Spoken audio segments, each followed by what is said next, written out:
Back in 1985, our community got another FM radio station at 94.3, brought on by a business group headed by Joe Lee Walker, licensed to Hearne, Texas.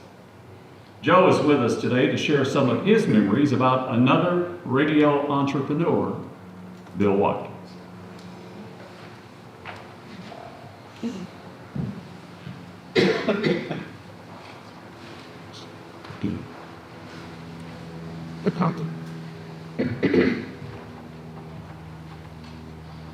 Good evening. We are here today to pay tribute to honor our friend, Bill Watkins. Bill Watkins was more than just a friend to me. He was my mentor. In 1985,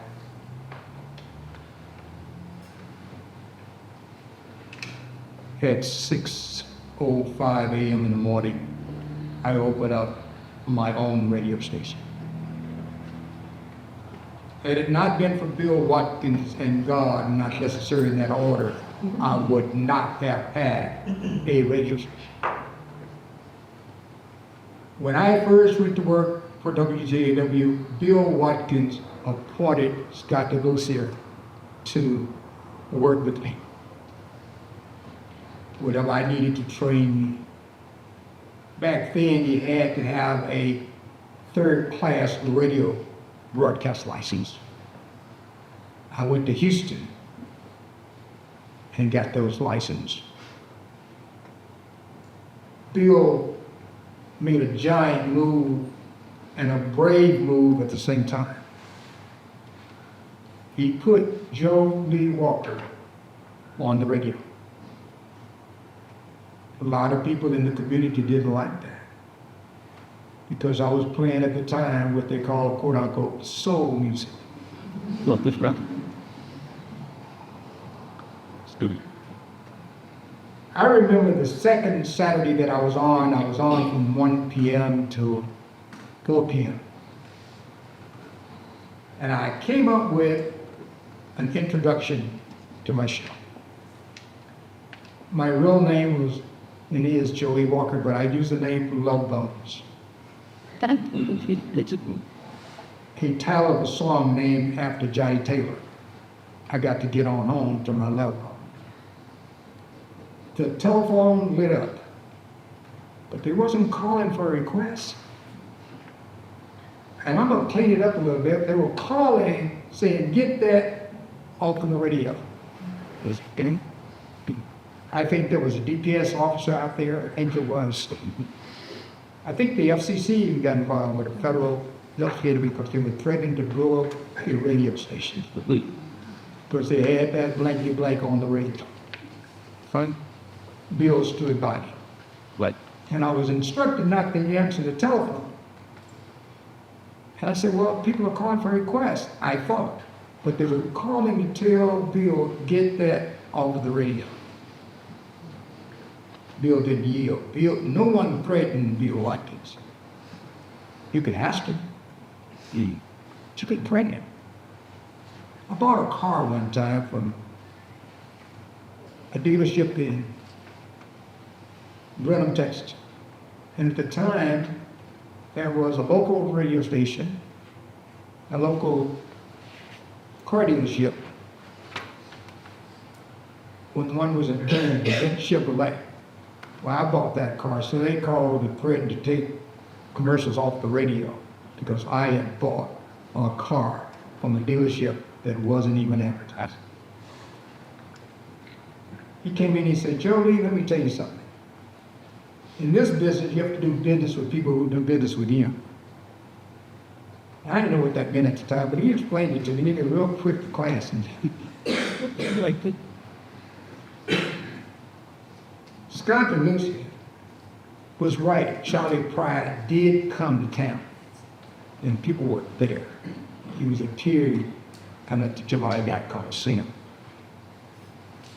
And he shared some stories with me. He said when he first got into broadcasting, a radio and country music, doing music, people would hear him on the radio.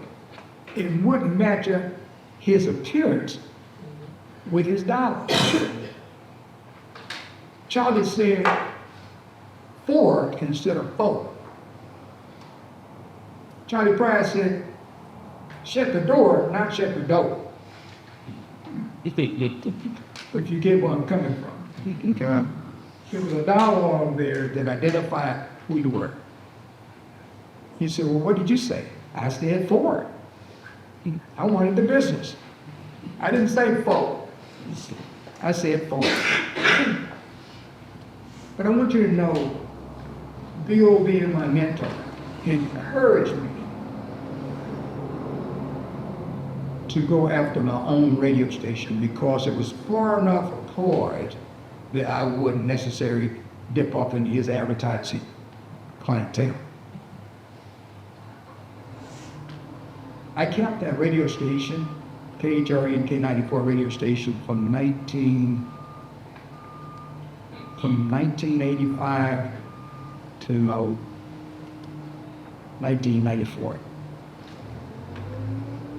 And when I would run into things or situations that I couldn't handle, I would call Bill Watkins.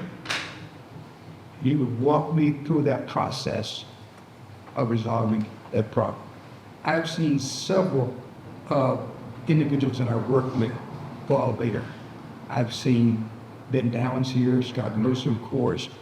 I've got somebody I saw earlier in the back. I saw several of the individuals figured out. And it brought back memories. And as somebody said, let me hear how you used to sound when you were on the radio. And I kind of smiled, and I really wanted to do it, didn't want to do it, but I had to. The weather forecast is going to report a cloud this afternoon. You're going to go out and be sure you get your umbrella. Because you don't want to get wet.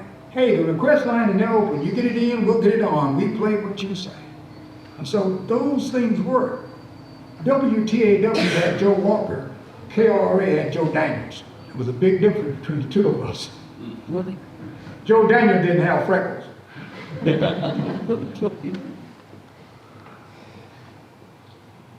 Bill Watkins. Ben Downs. We had an impact on this community. Our right away. Scott talked about Joe Fox. And he sent me to make a call on Joe Fox one day. To try to summon him on retirement. Joe Fox ran me out of there. I said, what's wrong with that man? He said, something about his son climbing up a tree, looking at the neighbors, sprouts taking a bath or something of that nature. I said, well, why didn't y'all tell me? And then they set me up again. They sent me to ship me donuts. To talk to Tom Yannick at the time.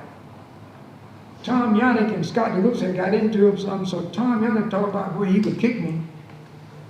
I said, man, I don't even know you. And if you kick me like that, I'm going to call the NAACP.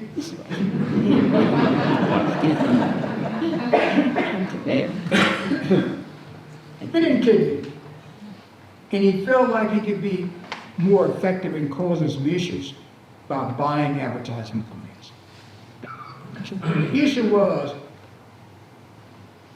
true or false, that he had told Scott to run in 1 month, Scott ran in 3, and he didn't want to pay for the additional 2 months. Now, I had a major stroke in 2009 when he cut this head all the way up. And he told me I would never, I would go in, kick his ass, I was old enough, 12, so I could remember everything except people that owe money. Yes. I said, you know this? I said, oh, you know it? No. Yeah, you Jeffrey was in the 3rd grade. And I said, yeah, you owe me $25, you know the credit. How are you? So my point is this. Bill Watkins had an impact. Whether you were white, black, brown, Scott mentioned Greg Rodriguez. I added color to WTAW. And I'm not talking about the painting on the wall. We're talking about the employees. Faye Lucille had a daughter that I met here today, that she'll stand there. And she was amazed that I remember. I went to see Scott Cadillo in Hicks, at the radio station a couple of weeks ago, I think. I'm seeing people. Bill Watkins had such an impact on me. 1 year ago, I decided to store the Joe Walker Communications Scholarship Foundation, giving away money for kids' scholarship to go to college, whether it's A&M University, Prairie View, University of Texas. We're doing that right now. Bill Watkins made an impression on me that's everlasting. I intend to make an everlasting impression for him with this community in the state of Texas. I'm going to work Bill Watkins somewhere in there with these scholarships. I know we file 1C3, I file up to the IRS, so people that give money and use it as a tax write-off. Because somehow I'm going to get my attorneys to see how I can work Bill Watkins. Bill Watkins, that and I had talked about having podcasts and having Bill on that first podcast. I was in Bill's home 2 days, we passed away. And prior to that, he had fallen and he went to St. Joe's. I went to St. Joe's Hospital to see him while he was there. We can contact each other and frequently, about 3 or 4 times. His family calling me. Thank you all for indulging me. Thank you all for making the laugh a little bit. But Bill's been the seeker. You're pathetic, you just come right. Thank you.